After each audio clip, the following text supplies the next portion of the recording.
Une fois qu'il s'était approché d'elle, il ne voyait qu'un cadavre en décomposition.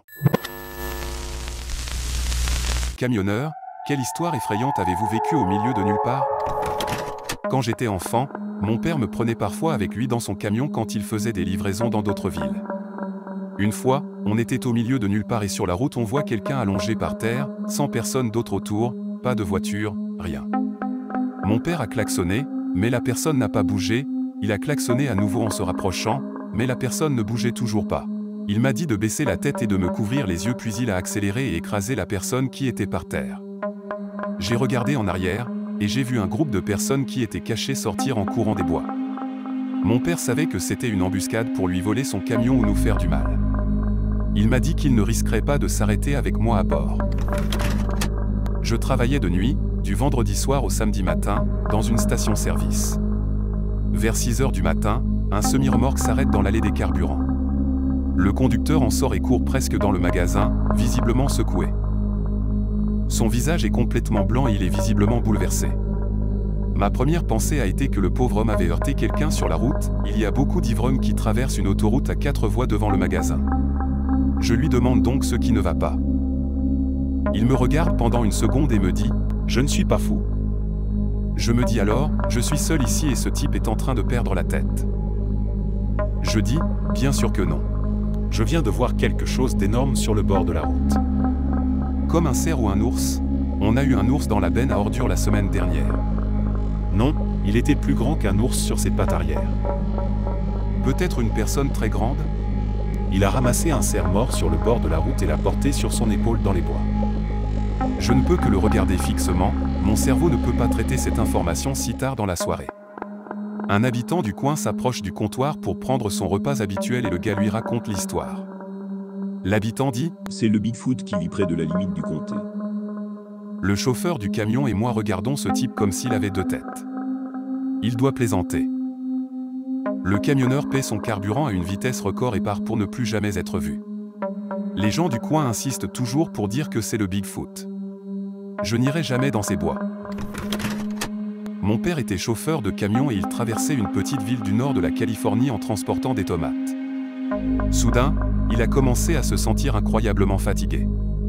Il n'était pas du tout privé de sommeil, mais il a fini par s'évanouir au volant. La dernière chose qu'il a vue c'était la lumière de la ville devant lui.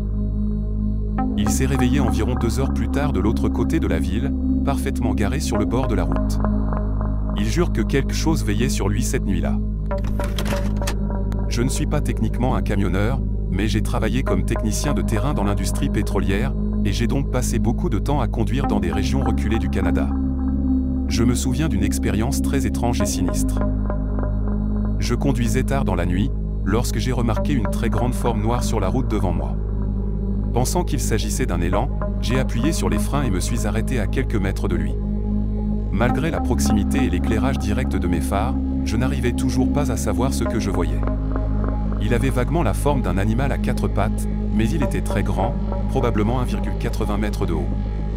À part cela, il était complètement dépourvu de caractéristiques. Je ne pouvais distinguer aucun détail, aucun éclat dans ses yeux, rien. Et puis j'ai remarqué qu'il y en avait d'autres dans le fossé des 2 côtés de la route. 5 ou 6, ou peut-être plus, tous identiques à la forme noire sur la route devant moi. Aucune d'entre elles ne bougeait.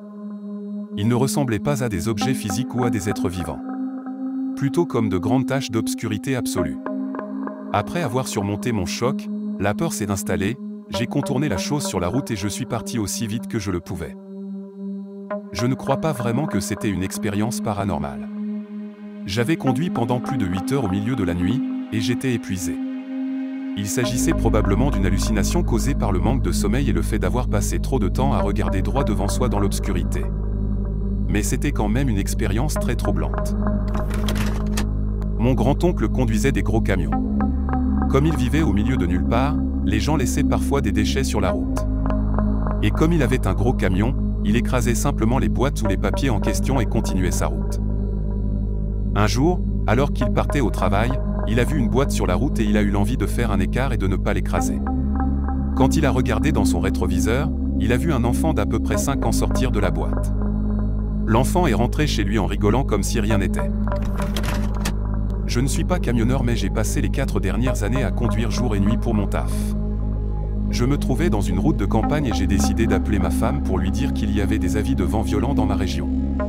J'avais déjà travaillé pendant 14 heures lorsque je suis monté dans le camion, j'ai donc dîné et pris du café pour rester éveillé et alerte. Maintenant, si vous n'avez jamais conduit à travers des terres agricoles plates la nuit pendant plus de 160 km, c'est très fatigant et effrayant.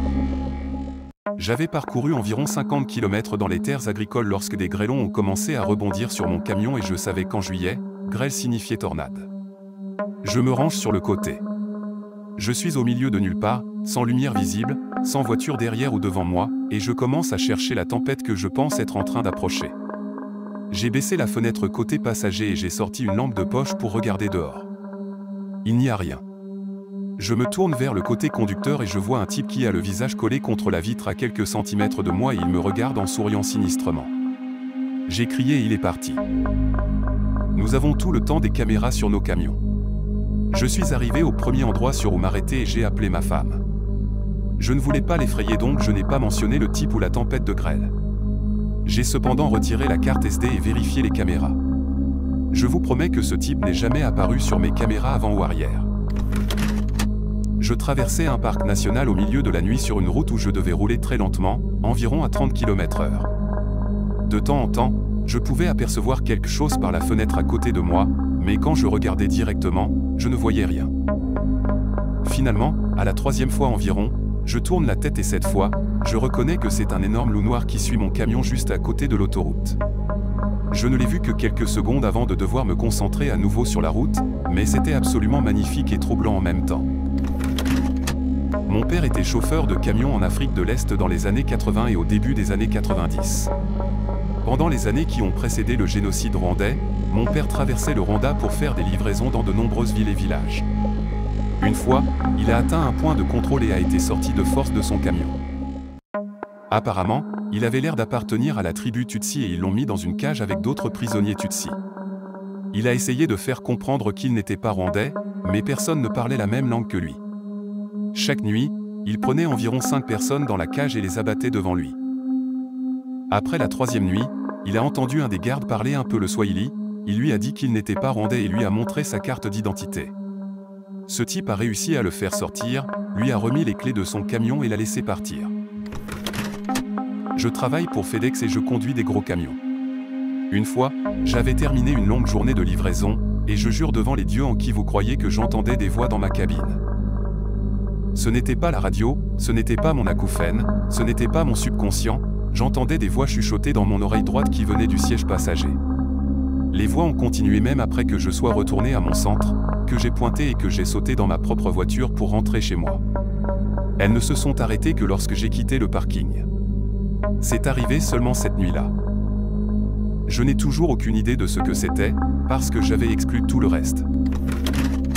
Il y a des années j'ai fait un long road trip au Mexique avec ma famille.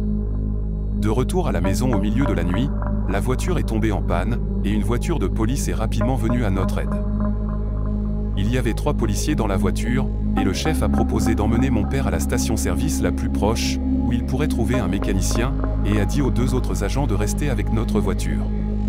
Mon père dit qu'il ne semblait absolument pas satisfait de cet ordre, jusqu'à ce que le chef leur dise « Ne vous inquiétez pas, il y a une femme et 2 enfants ».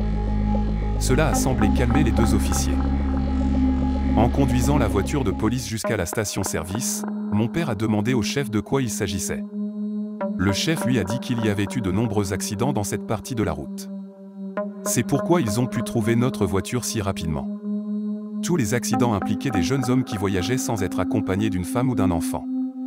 Ceux qui ont survécu ont dit qu'ils voyaient une très belle femme au bord de la route, mais qu'une fois qu'ils s'étaient approchés d'elle, ils ne voyaient qu'un cadavre en décomposition. Les accidents étaient causés par le fait qu'il était paralysé par la peur. Je traversais l'est de l'État de Washington sur des routes nationales. Il n'y avait pas d'aire de repos ou de ville, mais j'avais fait la route suffisamment de fois pour savoir qu'il y avait ces énormes zones tous les 100 km où vous pouviez vous garer en toute sécurité loin de la route. J'ai décidé que j'avais assez roulé et j'ai fermé mes stores et me suis allongé pour regarder quelque chose sur mon téléphone. Après environ 1 heure, j'entends quelqu'un essayer d'ouvrir la porte du côté conducteur. Je n'ai entendu aucun véhicule s'approcher, mais je me lève pour jeter un coup d'œil par les rideaux. Alors que je regarde dans l'obscurité de la fenêtre côté conducteur, j'entends quelqu'un essayer d'ouvrir la porte côté passager. Je jette un coup d'œil par le haut du rideau mais ne vois rien, alors je démarre le camion et allume les lumières. Je suis assez effrayé à ce stade, je n'ouvre toujours pas les rideaux mais je jette un coup d'œil par les interstices. Rien, personne ne se tient près de l'une de mes portes ou n'est garé à portée de vue. Je prends une grande inspiration et ferme les rideaux de la couchette aussi. Après m'être recouché, je commence à entendre des bruits comme si quelqu'un essaie d'ouvrir les ventilations de la couchette. Les poignées de porte recommencent à cliqueter et le camion se met à bouger comme si quelqu'un grimpait dessus. J'appuie sur le petit bouton d'alarme dans la couchette en espérant les faire fuir, mais cela ne fait rien d'autre qu'ajouter au bruit des poignées de porte, des doigts qui tapent sur les fenêtres et le châssis. Puis soudain, ça s'arrête. Pendant quelques instants, je n'entends que ma respiration et mon cœur qui bat la chamade avant d'entendre un autre camion s'approcher, puis passer. J'ai passé les heures suivantes à attendre que cette chose revienne, mais elle n'est jamais revenue.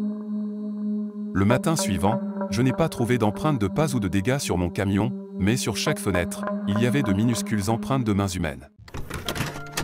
Merci d'avoir écouté jusqu'à la fin, n'hésitez pas à vous abonner et à aimer la vidéo si vous ne voulez pas vous faire attaquer par le Bigfoot la prochaine fois que vous sortez votre voiture.